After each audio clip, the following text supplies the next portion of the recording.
So yeah, Hassani, yeah, a pleasure to have you on the podcast. So yeah, if you could initially, just for the benefit of our audience, because on our Business Worth and Mindset podcast, we are capturing stories of inspirational people like yourselves, to inspire others to actually break through into their own success as well. So we find that people resonate well to stories in a way that if they get to hear your story, they resonate with part of that.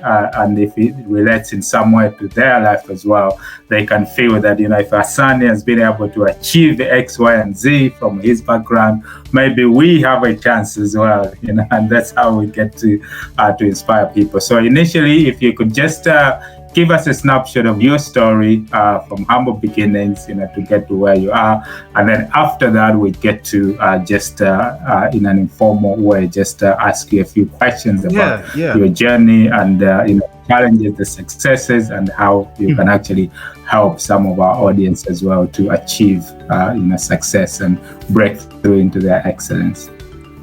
No problem, Alex. Definitely thank you for having me. It's been a journey for sure. And I think we all have our own journey, our own story that defines us and allows us to sit here before people and say, this is who I am. This is what I've been through. So just to give you a quick snapshot, I'm from Oakland, California. Grew up in the late 70s, early 80s, and it was tough. Back then you had the height of the crack epidemic, you had gangs, violence, death. It was a very tough environment. But I made it through, by the grace of God and just making a few key decisions that kept me out of trouble. And one of them was just learning how to communicate and talk my way out of trouble. And then two, being able to sell the idea of what it is that I wanted in the world, as opposed to what the world was telling me were my options. And I'll talk more about that in a second and why it's so critical. But I got out of Oakland, first person in my family to go to college, an Ivy League degree, go to University of Pennsylvania. And you see this whole new world of what wealth and money and access looks like. And, from that experience, I immediately said, you know what? I can go into the world and make my own way. So graduating, I started my own business, have my first daughter, everything is good. I'm crushing life, right, Alex? Like everything is good. I don't know if you've ever been in that space where you feel like everything is working, but then something hit you upside your head, right?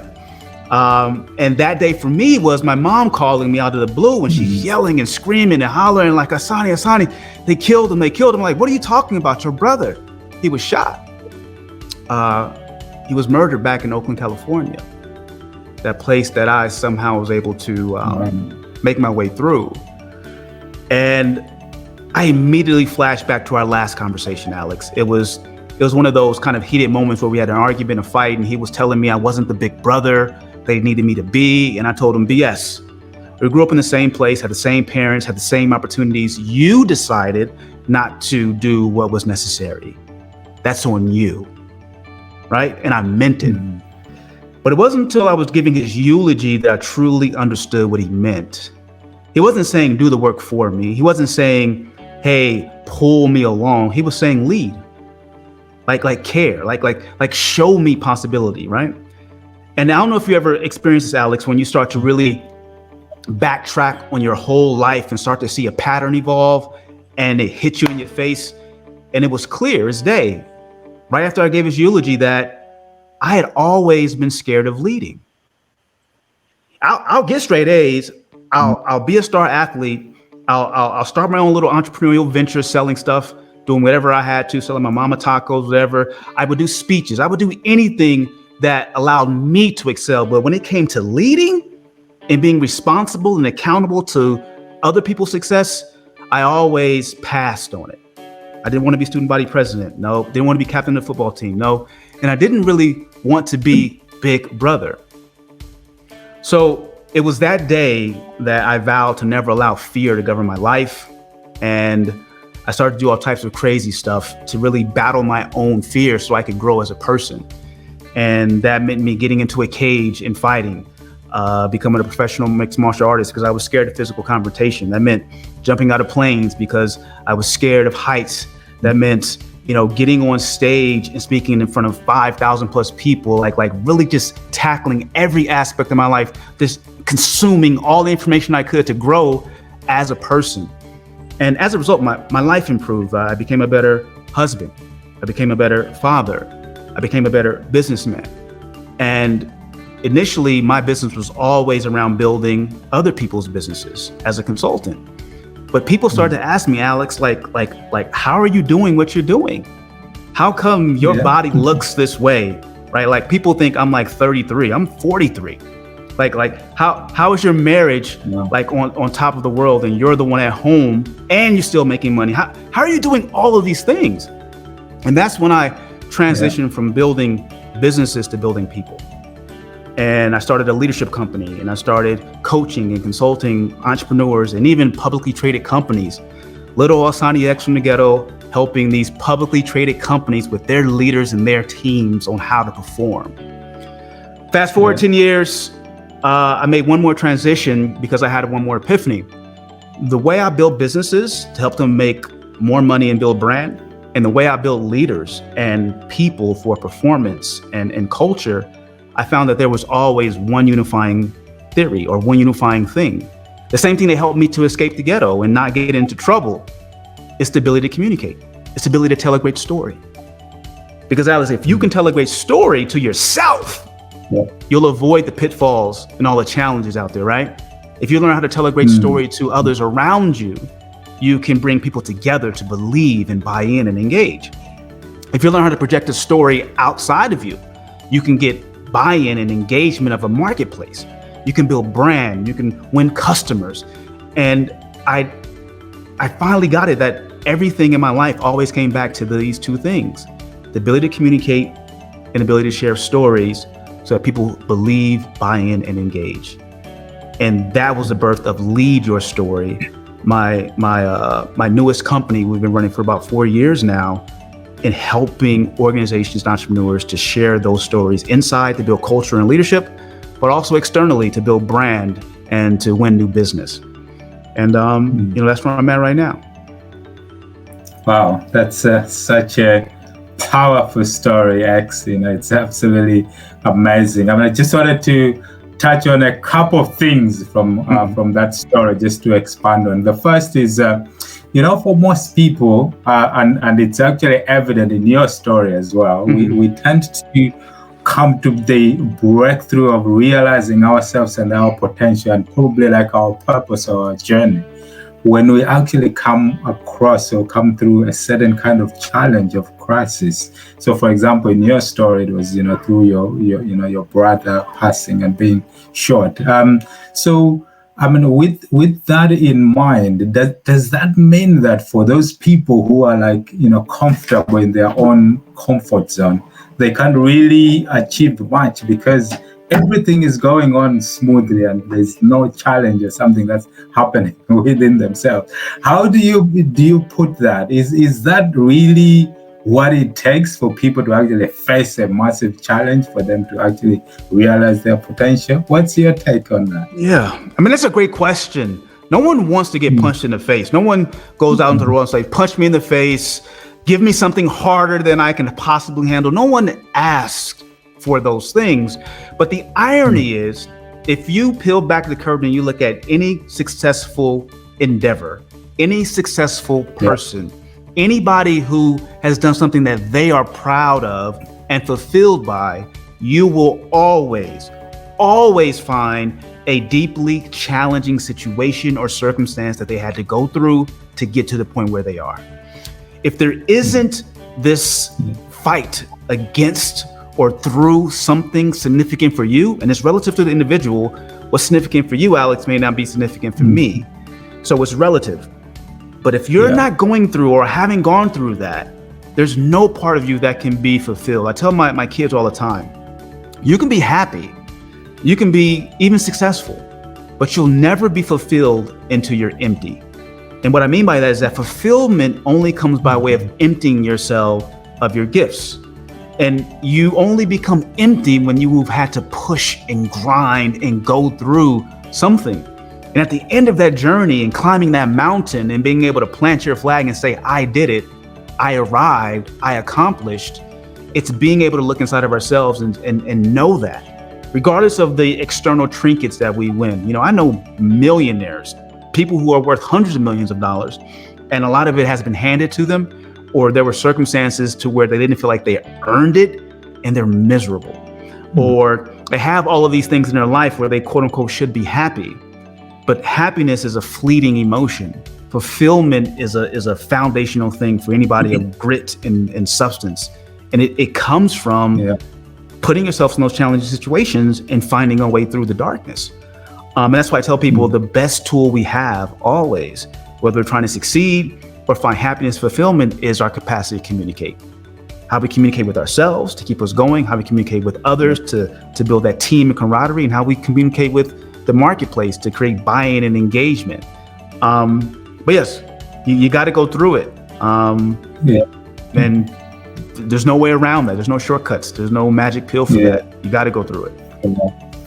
Yeah, but absolutely. I mean, that's a great share, and I like your, what you talk about, the fulfillment there, from a place where you're actually empty. I think that's very powerful, actually. But, now, when we talk about, someone's calling, for example, maybe, discovering their purpose. I mean, you talk about, finding out that you have to lead people, through your story.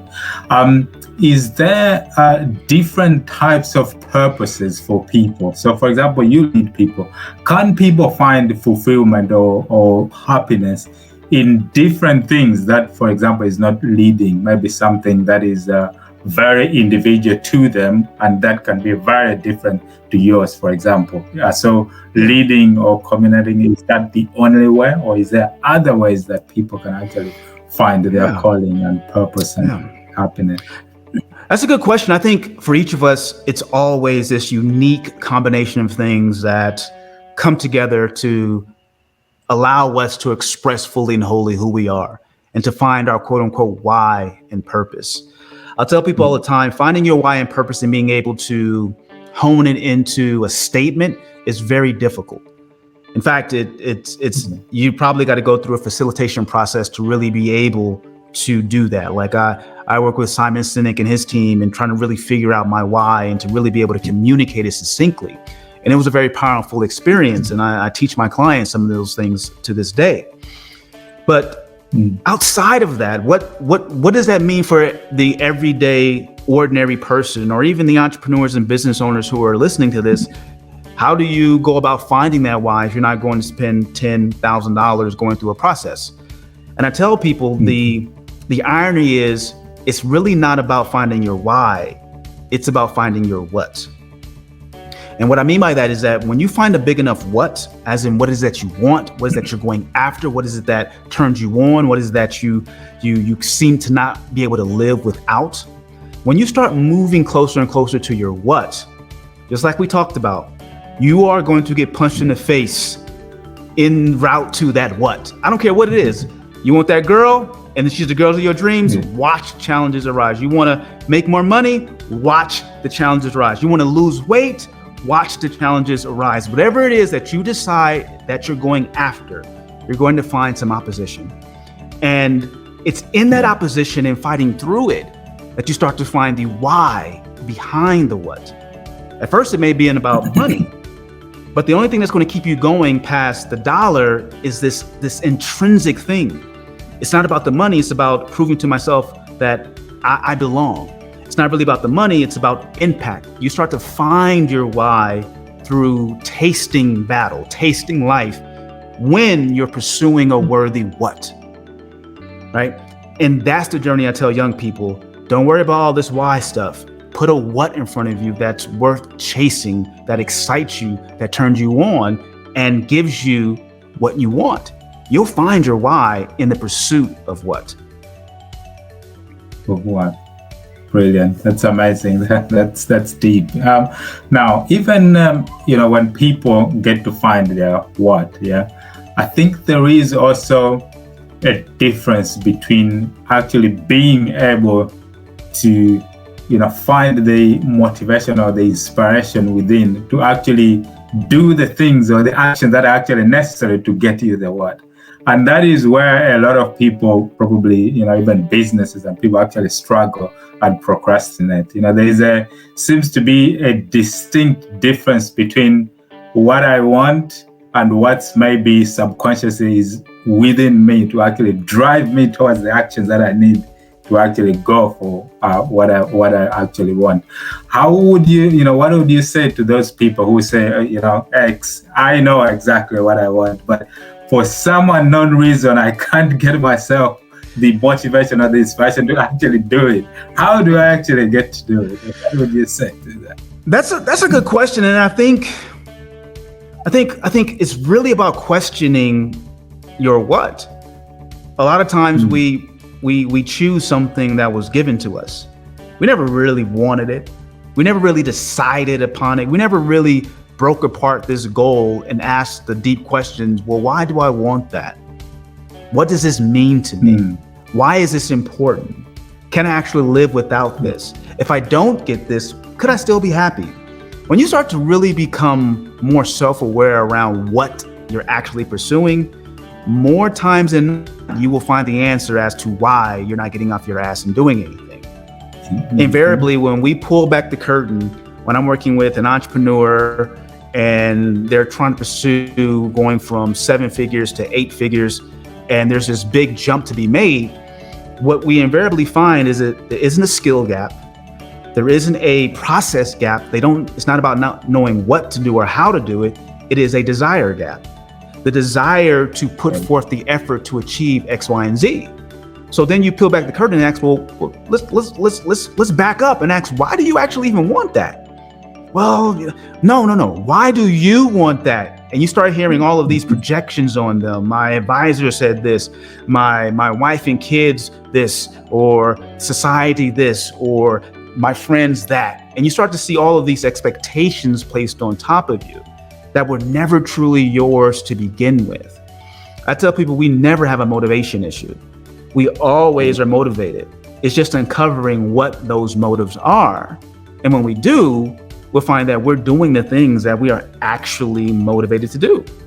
If you're sitting your ass at home and not doing much, you value being at home and not doing much. So the question needs to become, why do I value this more than I value doing the work? And it's just asking those questions and becoming more self-aware, because it's never a what challenge or issue. It's you not understanding that thing that you've put in the center of your story, the story you've been telling yourself and that you believe in and is running like clockwork and keeping you stuck. Ask yourself, what's behind it? Where did it come from? And you'll start to uncover that this isn't a motivation issue. It's you've chosen the wrong thing. Wow, absolutely. I think intrinsically you're right. We'll tend to do the things that are meaningful to us, what is of value to us, but to actually get that burning desire, that's where some of that challenge can actually ignite you. I mean, if you only have to listen to the story of those the story about the soldiers who were sent into battle, crossing a river, but as soon as they got to the other side, the majors actually burnt all the ship which they took them there, which means there was actually the only way to actually come back was actually to defeat the enemy, because if you don't, there's no way to you to get the ship back to sail to the other side. So, in that moment, you've only got one option, and that is to win, and that can actually be that burning desire, because the ship that took you there is now burned. So that's absolutely, a key driver, as you mentioned. So now, just to, what? Yeah, go on. No, I was going to say, just to piggyback on that, we see these movies and we hear these great stories of these entrepreneurs or these people who are wealthy, and they seem to have all this burning desire to go get something. And then we look inside of ourselves and we're like, wait a minute, I don't have that. So something's wrong with me. Yeah. And I say that's not the case. When I was younger, I wanted to be a billionaire. I was like, I'm going to take over the world. Well, after 20 years of being an entrepreneur, I recognize that I value so many things outside of money. value my family. I value my body. I value my spirituality. I value my kids, my wife. I value my freedoms. I had a staff of like 15, 20 people in running a business. And I was like, I don't want that headache anymore. Like you got to understand what it is that you actually want and drives you, and stop living for all of these other standards that have been given to you, placed into you, driven into you by these stories that we accept, looking outside of ourselves. Once you get clear about what I call your life lens, the lens that you view your life through, and you understand what it looks like and what it feels like and what meets the criteria of your happiness and fulfillment, your life will become so much simpler. It will be so much easier, and you won't have to force anything because it's you. It naturally aligns with you. And this is what I call leading your story. But you got to understand what motivates you and what really drives you, and stop placing all these other standards and all this other stuff on top of it.